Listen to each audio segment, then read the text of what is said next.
Apprends l'alphabet en chantant, apprends l'alphabet en jouant. 1, 2, 3 et chant. Apprends l'alphabet en chantant. Apprends l'alphabet en jouant. Apprends la mathématique.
Bravo, bravo, bravo chers enseignants, bravo mon papa,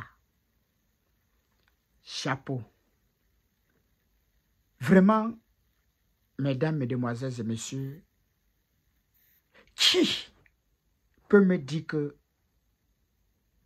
lui, il n'a pas tamponné un enseignant comme le père Silla dans son parcours scolaire? Qui peut dire ça? Parce que, non, le genre de papa-ci, ce sont des enseignants qui poussent souvent les élèves à fréquenter. Un élève, un enfant qui sort de la maison, il n'a rien dans la tête, il ne connaît rien. Le magicien comme ce papa t'apprend à lire cet alphabet français. Vraiment, les enseignants sont des gens automatiquement à respecter. Je dis bien automatiquement, ça doit être automatique. Ce sont des gens que non. Normalement, quand on parle de salaire, l'enseignant devait passer, le médecin passe. Mais au jour d'aujourd'hui, l'enseignant vient en dernière position. Vraiment, j'exhorte notre gouvernement, notre population, nos frères et sœurs qui sont déjà loin en haut. Pensez, ce monsieur ou bien cette dame-là qui t'a appris à dire A pour la toute première fois. Ce sont des gens que automatiquement, leur respect devait être au sommet de l'Himalaya. Je dis bien au sommet de l'Himalaya. Or, au jour d'aujourd'hui, c'était mon enseignant. Tu as toi ta V8. Il est à pied. Quand tu le vois, tu crois qu'il est hacké. Alors qu'il n'est pas hacké. C'est la chaussure, la semelle de la chaussure qui est finie. C'est la semelle de la chaussure qui est finie. Quand tu le vois, automatiquement, tu crois qu'il est hacké. Tu es dans ta V8. Quand tu passes là, c'est comme ça là, la boue que tu piétines, ça se verse sur ton enseignant. Tu as ton ami d'affaires dans la voiture, tu dis c'était mon enseignant là-bas. Il m'avait appris aux cours élémentaires, aux cours moyens. Or, c'est quelqu'un que tu devais le voir garer, descendre, lui donner tout son respect. Je dis lui donner tout son respect. Quand je vois les cas comme ça, quand je vois ça, je pense à cet enseignant qui est à Oxford, Monsieur Christian, l'enseignant du siècle. Donc, la manière qu'il donne cours, quand tu te places là pour regarder, tu dis que ça c'est un ting-ting. Mais il active l'enfant à comprendre. Il t'appelle que écoute, écoute. L'enfant prend son enseignant comme son ami de jeu. Mais quand il s'agit d'appliquer,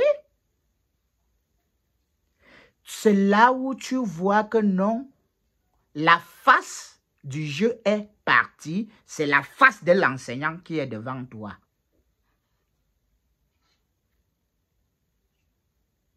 Donc, qui veut dire quoi? Les enseignants, chaque enseignant a sa part de méthode d'attirer les élèves, de faire comprendre leur cours aux élèves. Chaque enseignant a sa part de manière d'attirer les enfants. Notre maîtresse du cours préparatoire, Madame Mimpa, elle avait sa part de particularité. Quand elle faisait les calculs rapides, il y avait la canne. On coupait nœud par nœud.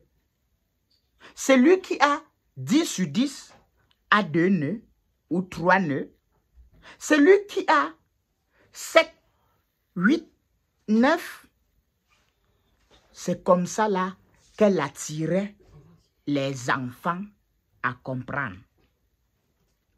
C'est en classe du cours préparatoire, donc dans la classe de Madame Mimpa, à l'école publique de Bantan, groupe 2, que j'ai mis les mathématiques dans ma ciboule. Et quand je quitte l'école publique de Bantan, je pars à l'école publique de Bassonken. Là, c'était à 7 km de chez moi. Parce que l'école publique de Bantan était à moins d'1 kilomètre de chez moi. Et mon papa, étant un sage, disait que non. Quand il y a récréation, nous, on rentre à la maison, on mange. Là, ça ne nous pousse pas à fréquenter.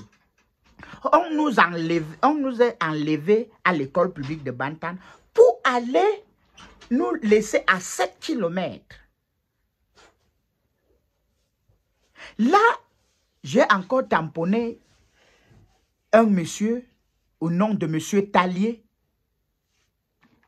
en classe du cours moyen 1. Ce monsieur avait sa part de particularité qui donnait la craie. Chaque vendredi, il y avait contrôle. Tu es premier, tu es chef de classe et tu as 4 barres de craie.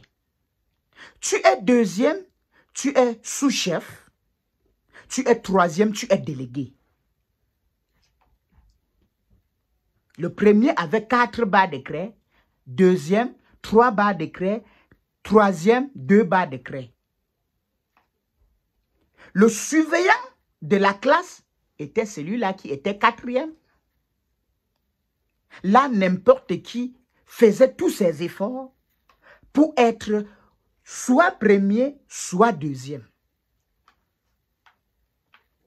Tu ne voulais pas être délégué ou bien surveillant. tu voulais être soit le chef de classe, soit le sous-chef. Parce que le sous-chef ne lavait pas ni balayé la salle de classe.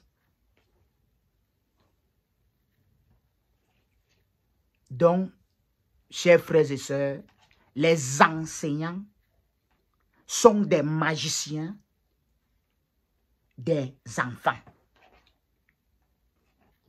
Vous-même, vous avez vu ce papa. Il y a les élèves de la CIL. Il y a les élèves du cours préparatoire. Cours élémentaires 1 et 2, cours moins 1 et 2. Ils sont là. Le papa danse en leur apprenant. Chapeau encore enseignant, courage et bon vent.